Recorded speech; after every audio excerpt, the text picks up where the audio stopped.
সুপ্রিয় আমার প্রিয় শিক্ষার্থীরা, আজকে অনলাইন ক্লাসে সকলকে সুস্বাগত জানাচ্ছি। আজকে যে টপিক নিয়ে আলোচনা করবে HSC higher mathematics first paper chapter 2 অধ্যায়ের শিরোনাম হচ্ছে ভেক্টর এবং পর্ব 6। পর্ব 6 থাকছে আমাদের বেসিকের একটা অংশ সংজ্ঞা, যেমন সদৃশ ভেক্টর কি।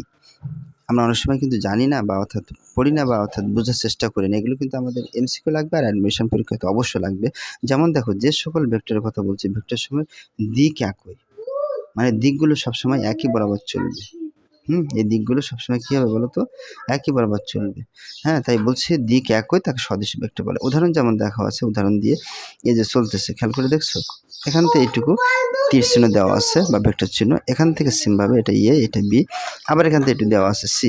তাহলে এই যে ভেক্টরগুলো এ বি সি সদৃশ ভেক্টর, এই মানগুলো বা অর্থাৎ যে ভেক্টরগুলো তীর চিহ্ন দেওয়া আছে, এগুলো কিন্তু সবই একই বরাবর যাচ্ছে। এবং এদের দিক কিন্তু একই, এই জন্য এটা হলো একক কোন ভেক্টর, সদৃশ ভেক্টর। একটু মাথায় রাখবে।